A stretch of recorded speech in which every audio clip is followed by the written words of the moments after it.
What's up, YouTube? Pastor Bob here. So, today, let me get you on an angle so you can see what I'm doing.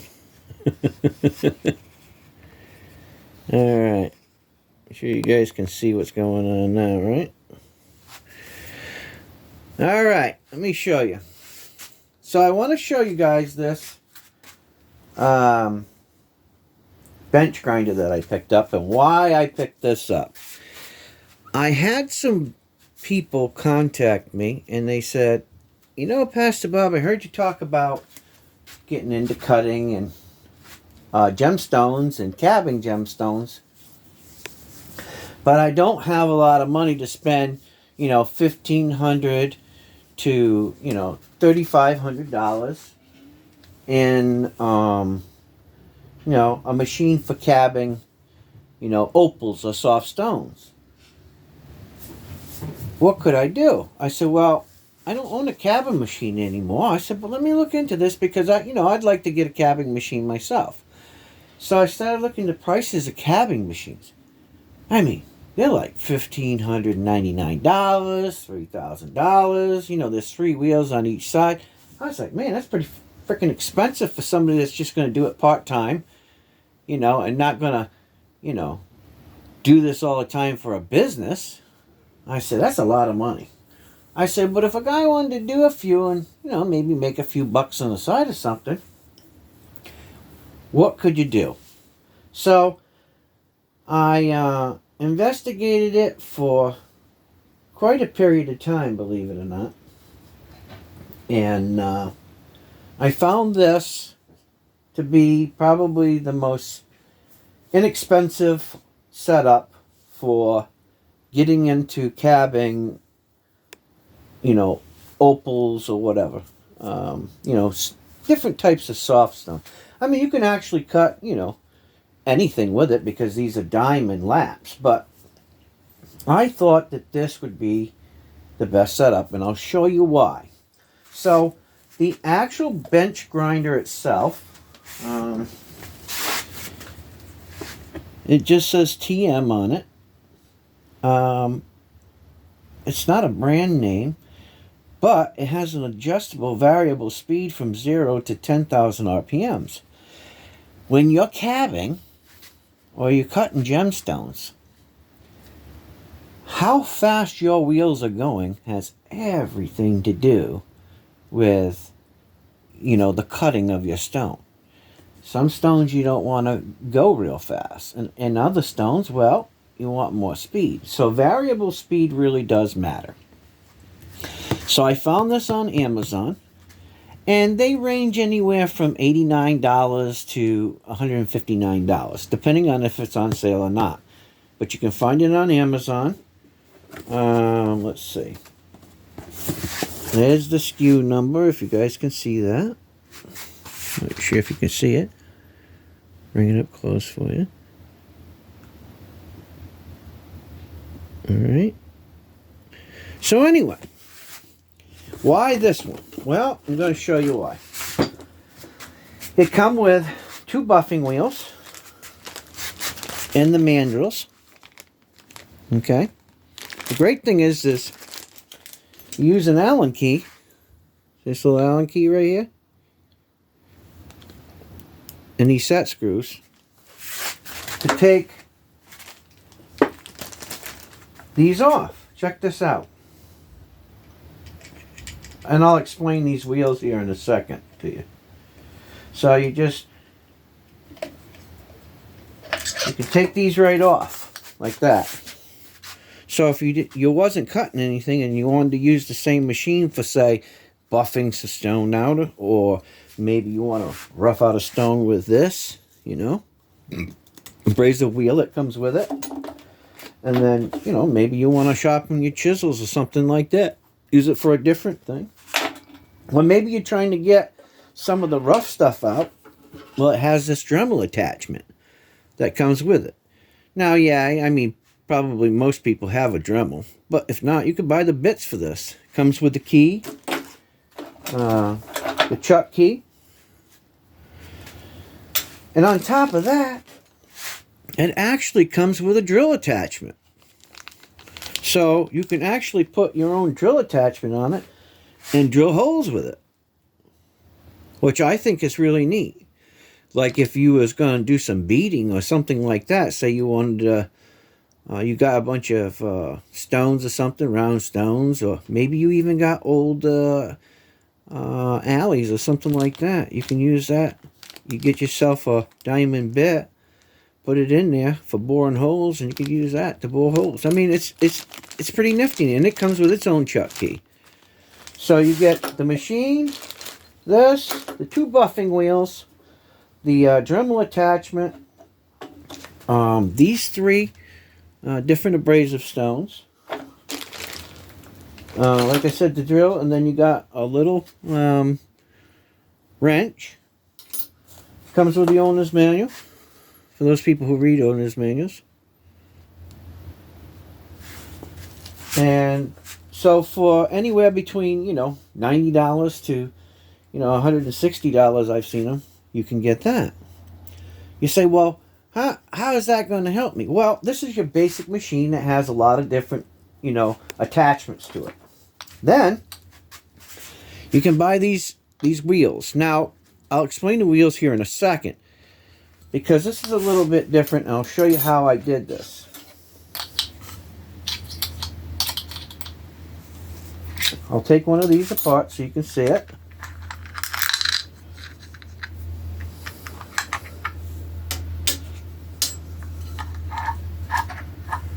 So these wheels are actually really large wheels. They have a 1-inch opening, right?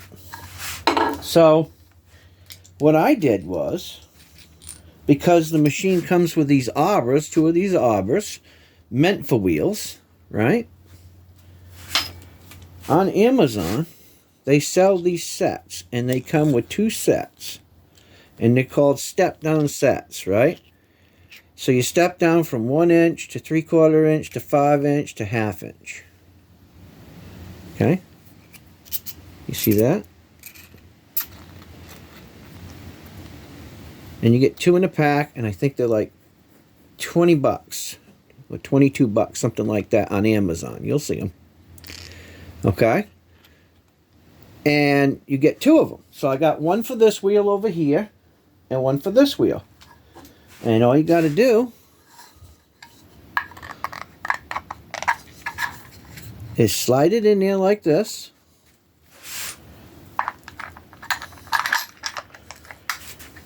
And then you put one washer on one side, and then another washer on the other side.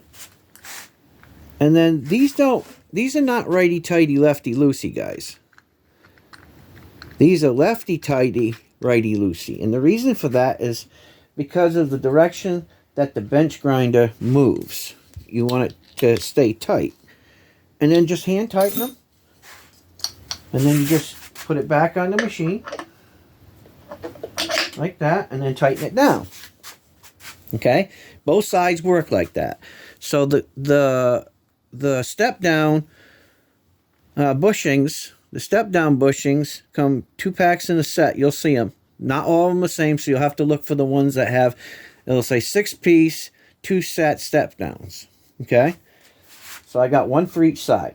Now, each one of these wheels here are $40. Sometimes you can get them on sale for $30. Okay, the 2 wheels that I would tell you to get, and I'll show you. This is a 3000 grit wheel. Okay. Okay. This is a 3000 grit. Now, wheels can end up costing you as much as you want to pay for them. So remember that. Wheels start at right around $40 and can be hundreds and hundreds of dollars depending on the wheels that you're getting. I just picked these up because these are the most, for the money and the time you're going to be spending, and I've seen the reviews, they're really good, you know. And then this one here is a 600 grit. So when you start your cabbing and you're trying to get down to the really good, you know, portion of your cab, right? You know, like if you're doing opals, you have what's called potch. And that's not, you know, some people make cabs out of potch. I don't really care for the potch. When I get to cabbing some cabs, I don't know. I might do some Wellow opals, or I might do some Australian opals. I got seam opal. I got Lightning Ridge black opal. I got Cobbler Petty. I got all kinds of different types of opal that I could cut. But when I start, I'll show you why I start for this setup. You know, for a person that's just getting into it, why I picked 600 grit and 3000 grit. Here's the thing: when you're cabbing, and you can cut with 6,000 grit, and I'm going to tell you why. You don't want to take a lot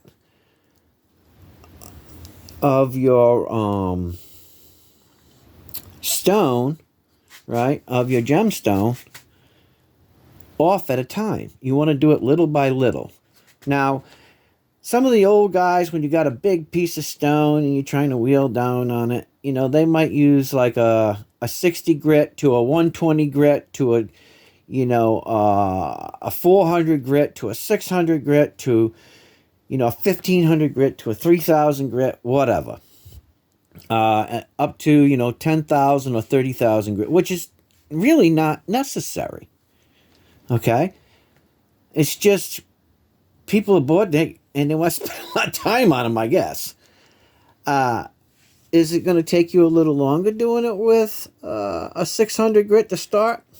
Well, sure. But here's the thing.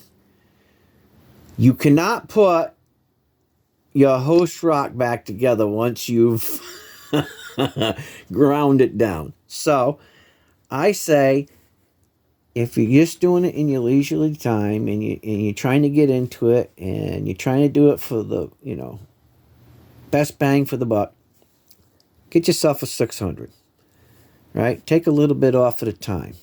Nothing worse than really buzzing the rock down and then you find that you made a mistake. So 600, okay?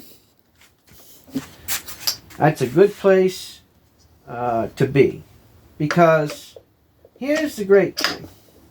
If you do it with a 600, you can use this Dremel tool, right? This Dremel tool attachment.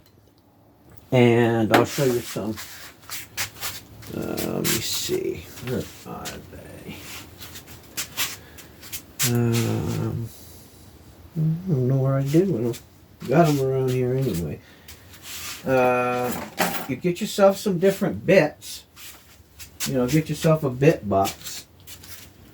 And mine are stuck down in here and I can't get them out right now.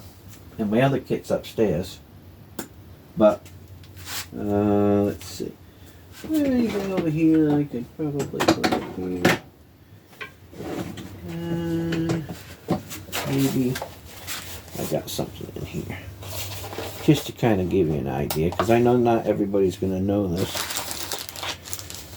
Let's see.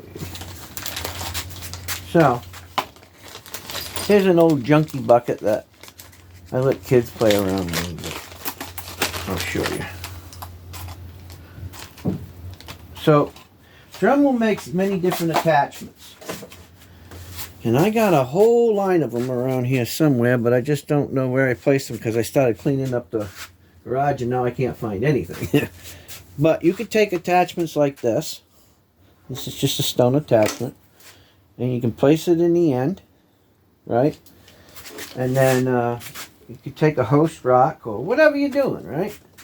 And then you just buzz your host rock off. Ring, ring, ring, ring, ring, ring, right? Until you get what you want. Most of that junky potch and host rock that sits on the actual gem portion of the rough gemstone that you got. Once you get that junk out of there, then you can go to the 600 wheel, right? And then once you got it down to the nice portion and you just want to kind of give it a pre-polish, then you take it on the 3000 wheel. And then in an upcoming video, I'm going to show you the other buffing wheel setup that I have. Okay? That will give you the full management of how you can go from, you know, use an attachment like this to take most of the junk off of your rock, the stuff that you'll never use, right? You know, the host part of the rock, the parts that you don't need. And once you get down close to your good color, then you'll move to the 600 wheel, then to the 3000. I found that the 600 and the 3000 are probably the go-to wheels when you're cabbing. That's how I was taught, and I found it that a lot of people they agree with me. That's where you would go. Then some people have like a 10,000 wheel. That's something that you can go to afterwards, a 10,000 polish on your stone. And I'll show you all this when I go live sometime and I'm actually cabbing. But for the basic setup, you figure you got anywhere from $80 to $150 on one of these. I would say wait until they go on sale and you can buy your machine with all these attachments. Then you got these two wheels. Like I said, sometimes you can find them from anywhere from $40 up on Amazon. And other places like eBay have them too. And then you got another $20 or $22. I mean, that varies too, guys. For the step down bushings to go on the inside to fit this machine. And then pretty much you got your cabbing portion, right? Here's the thing. Now you say, well, do you do it dry? Well, unless you're running a mask and, you know, you really want to play around wiping it all the time with a damp cloth, I'm going to make, I have some different plexiglass laying around. So what I'm going to do is I'm going to use some plexiglass, you know. You can use anything. You can use, you know, wood and make it waterproof or whatever. But I say, you know, any kind of plexiglass or Lexan. And then what I'm going to do is I'm going to bore the same size hole as this. Okay. So that this will slide over the top of this shaft here. Okay. Let me take this off so I can show you. Alright. And what it will do is it will sit flush like that on the side. And then I'll have a back on it and a side here. Okay. And then this portion here will be stepped up about a ½ inch like that. And then what I will do is, if you look, it does have rubber feet, right? So when you actually place it down, it's actually stepped up. It's on rubber feet. And then what I will do is keep this portion, the motor, from getting any type of water in it. Because if we're going to run water, right, we don't want to get any water in that motor, and we don't want to get electrocuted. Okay? So that's what I'm going to do. Drill a little hole in there, get it back here, and then I'll put a rubber bushing on the back side so that no water will get through it. Now it has a nice plate right here that it seems like, you know, you're not really going to get anything in there. So by making it a little bit bigger, you know, if it's going to be a permanent basis, you could take some silicone around here and place this up against it, and it'll be pretty much waterproof. You won't have to worry about it if you put a little O-ring around here. And O-rings, you can buy O-rings for that size for, you know, like a couple bucks a package of, you know, like 20 or whatever. So put yourself a little O-ring around here, because there is a very tiny little gap there. And then put yourself some silicone around here, slap it on it, and then you got yourself some protection against splashing from the water that you're going to use on your wheel, right? Because I tell people, don't do it dry. You know, put some water on there. And then from there you can run a water pump unit, you know, like you would use for a fish tank, or you can do a drip. You know, get yourself a little cup with a little hose, with a little on-off valve on the end of it of some sort, and just have it so that it drips down on your wheel for cutting. And then you can set your drip for how much water you want to feed each wheel as you're cutting. So, you know, if you had to buy the plexiglass, which I would suggest, you know, some type of plastic or plexiglass. I mean, you might be able to find some junk, you know, laying around that you don't use anymore. Or old plastic or anything like that, because really you don't need to see this portion, right? The only thing that you need to see is your wheel.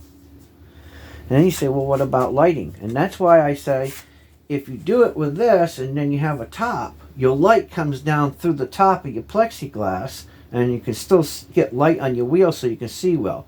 Now you might want to put a light attachment up here, or, you know, pull in a different light or something. But once you protect this whole area, there won't be no splash. And then you can go from there. You can, you know, make a little drain at the bottom, and or set this on a drain pan that drains down into a bucket. I'll show you all of that stuff once I get done with the whole project. It's going to take me a while to actually finish the design. But I've been sitting and thinking about it for a few months. And the person that asked me about it, you know, just asked me again, hey, you ever going to do anything about that? And I said, well, yeah, but, you know, I have to think about it. I don't just rush into things, you know. I have to really think about the design and how I want to do the design. You know, I don't like to copy other people's designs. I'm not a copycatter. So I really had to think it through and figure out, cost-effective wise, how you can get into having all the things that you need for cabbing at the most reasonable price. So this is the first portion of several different videos that I'll have coming up in the next several months about how to get yourself a nice setup for starting to, you know, do some cabbing and cutting of gemstones using the wheel.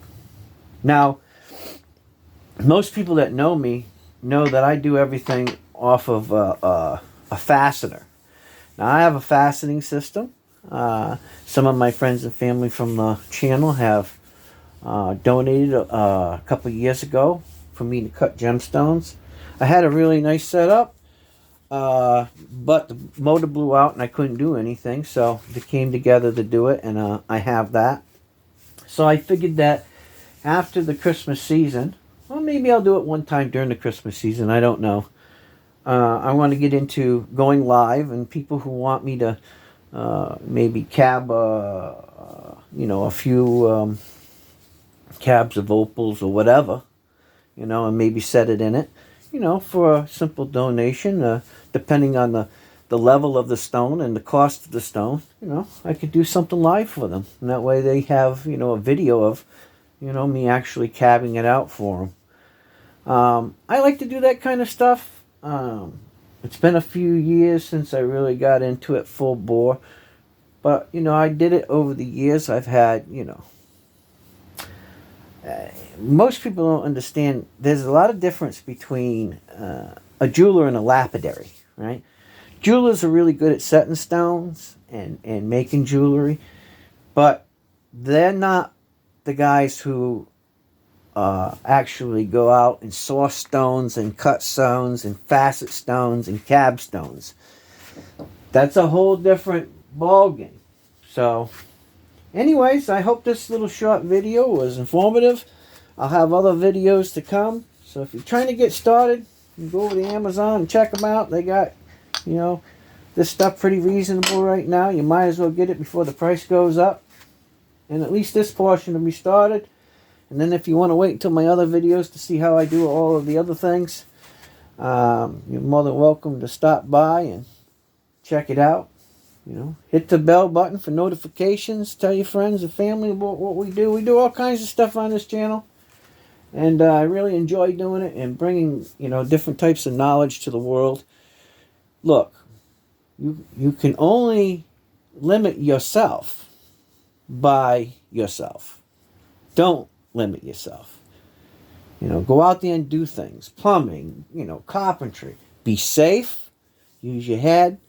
You know, they have owner's manual to read it. I have years and years and years of doing things, so I kind of get it, you know what I mean? But if you're just getting into it, you should read the safety precautions in your owner's manual. What you should do, what you should not do, what type of safety gear you should wear whenever you're using any kind of power tool. I mean, I have a lot of different types of power tools. I have a lot of experience of using them. And as you can see, my shop is always pretty cluttered and pretty dirty. And the reason for that is this. I'm busy. I do lots of things. I'm not just a one brand man. I have, DeWalt, Ryobi. I have Bosch, Makita. I have all kinds of tools. I have old tools, new tools. I mean, I'm very eclectic when it comes to things. I just do. I'm like a colorful butterfly. I use what works best for me, not what's the most expensive. And as you can see, looking in my shop, I have a lot of different types of tools, right? I mean, I have all kinds of stuff, right? As you can see, for guitar building, whatever it may be. So, some people say, well, you already got that stuff. It's easier for you. Well, it took me a long time to get this stuff. You got to have patience. It takes patience to do it. And it takes time to earn the money. Get them in stages. Get the things that you need. If you're just getting into cabbing, that's really what the video is about. There's lots of other tools that you'll need for the other things that we get involved in. But don't get overwhelmed. You can do it. Buy the tools a little at a time. Read reviews. And before long, you'll have yourself a nice little shop. And as you can tell, mine's not a fancy dancy shop where it's always clean and spotless where you can eat off of it. Those types of shop, I kind of question whether they're doing anything or not. If you really look at guys who do big shop stuff, it's always a mess. Being a mess means you're busy, right? And you're actually doing stuff. So, I always question that stuff. What are they doing? How are they doing? Are they actually doing anything, or is it a prop? So, let your conscience be a guide on that. It doesn't have to look fancy. It has to work for you, right? That's what I believe. It doesn't have to be fancy. It has to do the job. The brand name on things doesn't always get you through it. I have had Ryobi for years. I have a lot of Ryobi stuff. And I'd have to say, for the money, if you're using it wisely and you're not being stupid and you take care of it and, you brush it off afterwards and keep it clean and blow it off and, things like that, it lasts you a long time. Just like Win. I have Win. And I've had Win for years. I've always done great with Win. Sure, I have nice top-of-the-line DeWalt stuff, and Bosch and Makita. But it was because I know that the product was good. It went on sale. I got it at a good discount. And I thought, wow, that's great. So, you take some time. Do your homework. And you'll get the right tools for your shop too. Anyways, I'm rambling on. I want to cut this off because it's been like 28 minutes. So I hope it was informative to you guys. I want you to take care. God bless. Do something good for somebody today. Hope to see you soon. This is Pastor Bob, and I'm out of here. See ya.